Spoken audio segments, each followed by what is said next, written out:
সকাল সকাল চা বসিয়ে দিয়েছি। চা হয়ে গেলেই তোমাদেরকে নিয়ে যাব একটা দারুণ জায়গায়। সবাইকে চা দিয়ে নিজে চা খেয়ে চলে এলাম সেই সুন্দর জায়গায়। আশা করছি তোমাদের বেশ ভালো লাগবে। ছোট ছোট গাছে দেখো রসের ঠিলে বাঁধা আছে, তবে এখন একটু বেলা হয়ে গেছে। ভোরবেলার কুয়াশার সঙ্গে এই দৃশ্যটা দেখতে বেশি ভালো লাগে। হাতে 2 ফোঁটা রস আমি নিয়ে খেয়েও দেখলাম, খুব মিষ্টি ছিল। যাই হোক, সকালবেলায় রস কিন্তু ঢেলে নিয়ে গেছে। এখন যেটা হচ্ছে, এটা দিয়ে নেশা করার জিনিস একটা, মানে টাড়ি কিছু একটা বানায়, হয়তো জানা নেই আমার। তো চলো, তোমাদের জানা থাকলে অবশ্যই কমেন্টে জানিও, আর তোমরা ব্লগটা দেখতে থাকো। আশা করছি আজকের ব্লগটি দেখতে সকলেরই খুব ভালো লাগবে। So hello everyone, welcome back to my channel and welcome back to my new video. তো চলো ভিডিওটা দেখতে থাকো।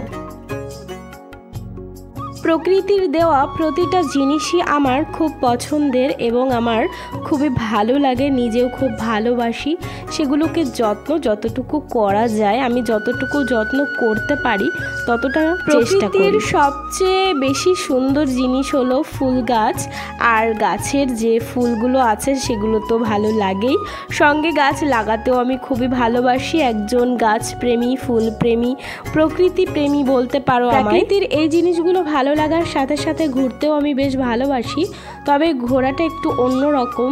যেমন একটু খোলামেলা, একটু নীরব যে জায়গাগুলো, একদম নিলিবিলি, অনেক ফুলের গাছ, খোলা আকাশ, এই ধরনের জায়গায় আমি ঘুরতে যেতে বেশি ভালোবাসি। ফ্যামিলির সঙ্গে কোথাও ঘুরতে গেলে একটা আলাদাই আনন্দ, তবে নিজের প্রিয় মানুষের সঙ্গে একটু আলাদাভাবে ঘুরতে গেলে কিন্তু সেই আনন্দটাও একটু আলাদা, সেই ভালো লাগা একটু আলাদা। তো তোমাদের পছন্দটা অবশ্যই কমেন্ট করে আমাকে জানিও। তো এখন আমি স্নান সেরে তারপর এই ব্যালকনির সামনে একটু দাঁড়িয়েছি। শীতের সময় বিশেষ করে আমার এই ঘরের সামনেটা মানে ভীষণ একটা কাজের জায়গা।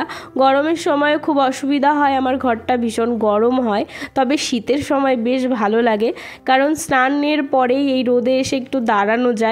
আর শ্যাম্পু করলে তো চুল শুকানো কোনো ব্যাপারই না, এখানে রোদে একটু চুল ছেড়ে দিয়ে বসলেই চুল শুকিয়ে যায়। প্রতিদিন আমি যেমনটা করে থাকি, কিছু না কিছু জামা কাপড় কেচেই নিই, তো সেই রকমই আজকেও সামান্য কিছু জামা কাপড় আমি কেচে নিয়েছি। এগুলো এবারে মেলে দেব। আর একটু রেডি হয়েছি, দেখতেই পারছো। যাব হচ্ছে কুষাণের স্কুলে। তোমরা জানো ওই স্কুল গাড়িতে করে স্কুলে যায়, তবে ওকে নিয়ে আসতে হয়। নিয়ে আসা কাজটা অবশ্য বাবাই করে থাকে। স্কুল ছুটি হওয়ার 5-10 মিনিট আগে আমি এসেছিলাম, মিসের সঙ্গে কথা বললাম, তারপরে এখন বাসে উঠে পড়েছি। এখানে সামনে 3 জন বসে পড়েছে, আর ওরা তো খুব গল্প করছে, যেটা তোমাদের সঙ্গে একটু শেয়ার করলাম। তারপর আমাদের বাড়ির সামনেই টোটোতে নামিয়েছে, তবে কুষাণ ওদিকে গেছিল। একটা আমাদের গ্রামে একটা পাগল আছে ছোট করে, তো ওর খেলনা নিয়েছে, সেটাই ও দেখতে গেছিল। টোটো থেকেই ও দেখলো যে ওর খেলনা ওর হাতে, তো তারপর একটু বুঝিয়ে বললাম ঠিক আছে, ও নিয়েছে নিক, তোমার তো অনেক খেলনা আছে, ওর তো আর নেই। যারা আমার রেগুলার ভিউয়ার্স তারা হয়তো গাছের পরিবর্তন একটু হলেও বুঝতে পারে, কারণ গাছগুলো আমি যখন লাগাই অনেক ছোট ছোট থাকে, পাতা কম থাকে, তারপরে দেখা হয় গাছগুলো অনেক অনেক সুন্দর হয়। যেমন এই ডালিয়া গাছটি, এই গাছটা যে আমি কত ছোট একটা চারা এনে লাগিয়েছিলাম সেটা আমার পুরনো ভিউয়ার্সটাই ভালো জানবে। গাছটা খুবই সুন্দর হয়েছে, তাই আমি প্রতিদিন দেখি আর তোমাদের সঙ্গেও শেয়ার করার চেষ্টা করি। আর এখানে ছিল সবার প্রিয় চন্দ্রমল্লিকা, আর এখানে ছিল গোলাপ। আর এই গোলাপ গাছের নামটা অবশ্যই তোমরা আমাকে কমেন্টে জানিও। আর এখানে রয়েছে চন্দ্রমল্লিকা, এগুলো হলুদ কালারেরই ফুল ফুটবে এখন যতটা বুঝতে পারছি।